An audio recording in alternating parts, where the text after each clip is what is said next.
The first question that we have up was from Instagram. Do you think that Brock Bowers might go to the Bengals? Cincinnati, with where they're picking at in this year's draft, and the fact that there's a high chance that they're going to trade Tee Higgins around that time, Brock Bowers would be the perfect replacement for Tee Higgins. They are picking 18th. You could say, oh, JT, they got to go offensive tackle, but do they really? You just signed Trent Brown, who, yeah, he's not that great, but he's serviceable. He's definitely starting quality. And like left tackle, you have Orlando Brown, who you signed in free agency not too long ago. At this point, I'm looking at finding some more weapons, some more play workers for Joe Burrow, or play workers. I said play workers. I meant playmakers for Joe Burrow to get the football out to.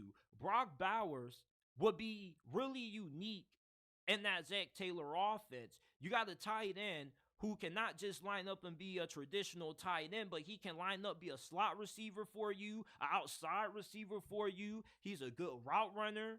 He gets off the line with ease. He's also a pretty good blocker in the run game. A lot of people criticize his run blocking. To me, I've always felt like Block Bowers, not Brock Bowers, Mr. Block Bowers has always been a pretty good factor in the Georgia run game. And I don't think that Georgia even allows you to get much playing time if you're not a good run blocker at the tight end position. Joe Burrow, you lose Tee Higgins, you got to find a good replacement for him.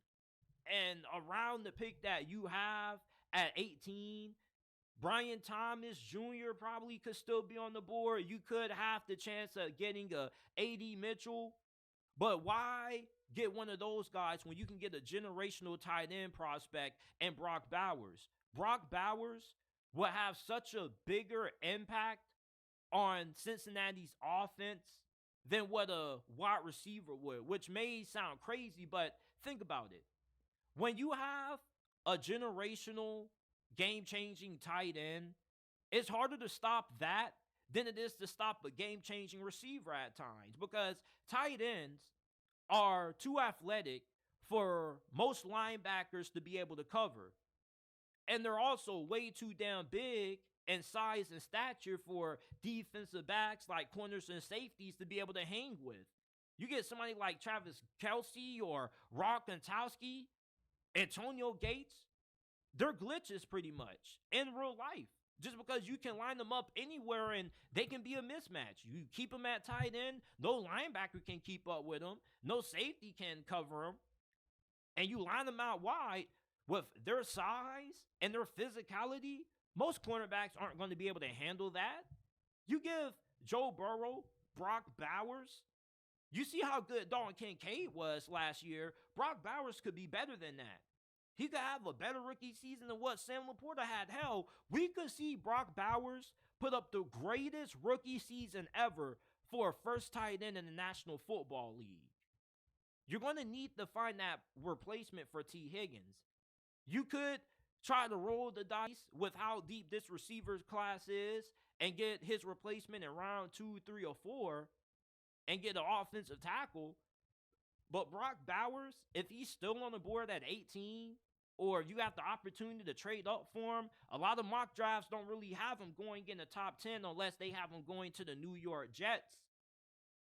So if he falls past the New York Jets, if you're Cincinnati, you see him still on the board around 14, 13, you should start fielding some phone calls to start trying to figure out how you can find a way to trade for this man.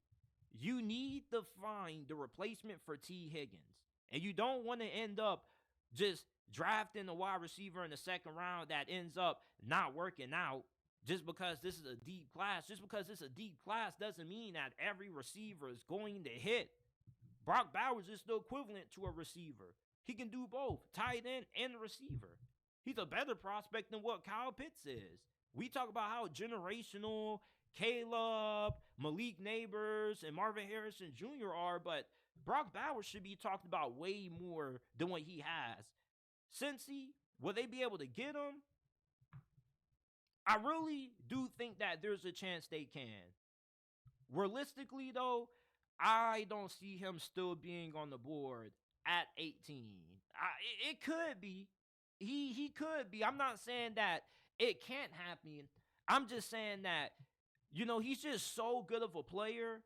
You look at the teams that are picking ahead of Cincinnati, you can say that they don't need a tight end, but you can also say that they should take the best player on the board, which would be Brock Bowers in that instance. What if the Chargers trade down from 5, which is a high possibility?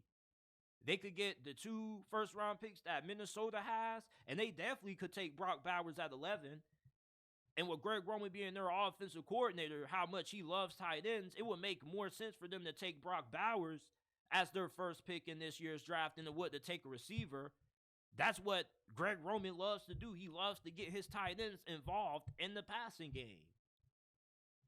So, shout out to my guy that submitted this question on the mailbag on Instagram. Make sure to give us a follow. Submit your questions there.